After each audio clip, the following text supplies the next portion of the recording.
कहानी का नाम मृत्यु का सत्य और बुद्ध का ज्ञान। चलिए दोस्तों, आज मैं आपको एक ऐसी कहानी सुनाने जा रहा हूं जो आपकी जिंदगी की सोच बदल देगी। ये कहानी है भगवान बुद्ध की, जिन्होंने अपने शिष्यों को सिखाया कि दुख से भागकर नहीं बल्कि उसे समझकर ही जीवन में शांति पाई जा सकती है। कथा। एक बार की बात है, राजगृह नगर में एक स्त्री अपने छोटे से बच्चे के मृत शरीर को गोद में लेकर रो रही थी। उसकी आंखों से आंसुओं की धार बह रही थी और वह बार बार लोगों से विनती कर रही थी, कृपा करके कोई मेरे बच्चे को जीवन दे दो। यह मेरा सब कुछ था, मैं इसके बिना नहीं जी सकती। लोगों ने उसे समझाया, सांत्वना दी, लेकिन शोक से भरी माँ कुछ सुनने को तैयार नहीं थी। आखिर किसी ने कहा, तुम्हें भगवान बुद्ध के पास जाना चाहिए, वही तुम्हारे दुख का हल बता सकते हैं। वह स्त्री तुरंत बुद्ध के आश्रम पहुंची।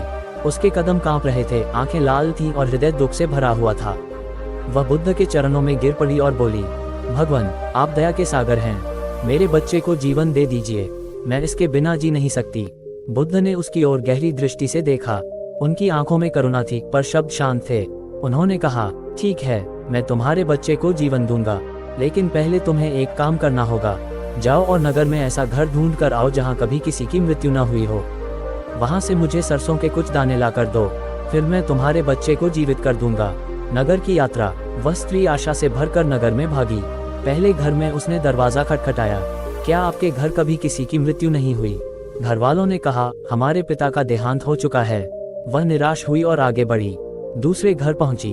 क्या आपके घर में कभी मृत्यु नहीं है? उन्होंने कहा, हमारी माता का निधन हो चुका है। तीसरे घर में पूछा, क्या यहाँ कभी किसी की मृत्यु नहीं हुई? उत्तर मिला, हमारे बेटे की मृत्यु हुई थी। वह स्त्री घर घर घूमती रही। सुबह से शाम तक उसने नगर के हर मोहल्ले, हर गली, हर घर में दस्तक दी, लेकिन हर घर में उसे एक ही उत्तर मिला, हाँ, हमारे घर में किसी न किसी की मृत्यु हुई है। ज्ञान का क्षण। थकी हारी वह स्त्री अंततः शाम को बुद्ध के पास लौटी। उसके आंसू अब भी बह रहे थे, लेकिन इन आंसुओं में करुणा और विवेक दोनों थे। उसने कहा, भगवान, मैं पूरे नगर घूम आई, मुझे ऐसा कोई घर नहीं मिला जहाँ मृत्यु न आई हो। मैं समझ गई कि मृत्यु से कोई नहीं बच सकता। हर घर में शोक है, हर जीवन में हानि है। मेरा शोक भी अपवाद नहीं है।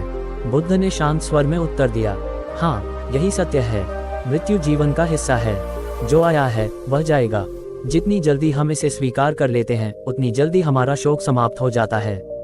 याद रखो, दुख से भागने में मुक्ति नहीं है, सत्य को स्वीकार करने में ही शांति है। उस दिन से वह स्त्री बुद्ध की शिष्या बन गई और जीवन का असली ज्ञान पाने लगी। सीख। दोस्तों, ये कहानी हमें यही सिखाती है कि हर घर में दुख है, हर जीवन में मृत्यु है, लेकिन जो इंसान इस सत्य को स्वीकार कर लेता है, वही शांति और मुक्ति को प्राप्त करता है।